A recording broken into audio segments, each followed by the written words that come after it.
Hello there. The Tory leadership contest is hotting up, with both candidates appearing to be taking a more robust stance on Brexit.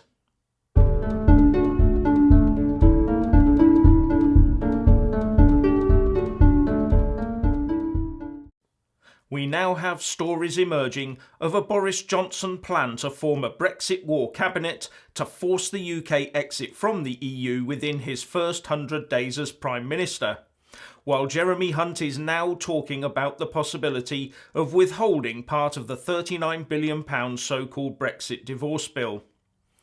So, having the true and potentially permanent electoral threat of the Brexit Party is causing the Tory leadership candidates to really up their game, it seems. Boris Johnson's inner cabinet would be a tightly knit team of senior ministers and advisers, says the Telegraph, that would identify and tackle every obstacle to the UK leaving as planned on the 31st of October. And every member of the wider cabinet will have signed up to the Boris plan of leaving the EU on time by the 31st of October.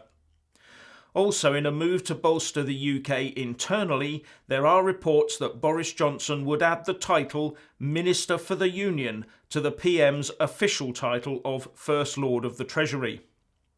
The other contender for the Tory leadership, Jeremy Hunt, told the Sunday Times that he would consider withholding some of the £39 billion EU payment if the UK ended up leaving without a deal, saying that under his premiership, anyone who thinks I am going to write a blank cheque to the European Union is sorely mistaken. As a businessman, I always paid my bills. That being said, if we leave without a deal, I will not hand over a penny more than is legally required of us. So as a House of Lords committee has said we owe the EU nothing, then that payment should be nothing then. But Jeremy Hunt doesn't stop there. He has upped his Brexit game by saying that he would tell any business that goes bust because of a no-deal Brexit that their sacrifice was needed in order to show that the UK is a place where politicians do as the people tell them. But he also said that he would do it with a heavy heart and that he would find support for those companies to help them weather the storms. But there is a by-election in Brecon and Radnorshire to be held on the 1st of August, where the Tories might lose their seat. There are also rebels on the Tory benches thought to be prepared to vote against their own government in the case they pursue a no-deal Brexit.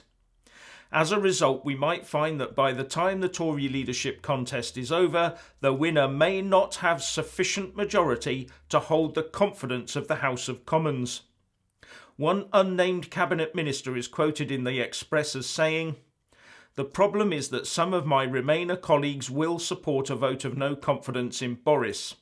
If we lose the by-election in Wales, we will have a majority of just 2, even with the DUP. So it will only take 1 or 2 Remainer Conservative MPs to support the vote, and we are facing an election." In this case, unless Jeremy Corbyn, who is having his own party tear up over Brexit, or someone else could hold the confidence of the majority of the House, we are definitely staring at yet another general election. Because as I said in a previous video, Theresa May has to actively recommend her successor to the monarch, and that successor has to be able to command a majority in the House, and the same will apply to her successor should they get ejected via a vote of no confidence.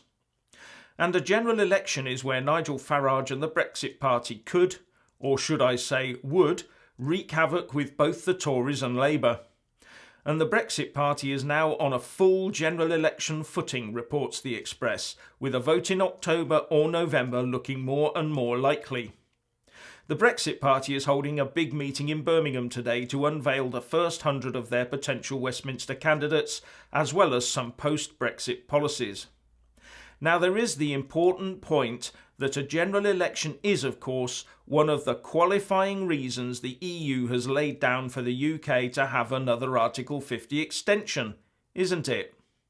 So with 2 Tory leadership hopefuls ratcheting up the Brexit rhetoric, the only guaranteed way for the pro-Remain Parliament to get the extension it so craves is to force a general election, even if it severely damages the 2 main parties.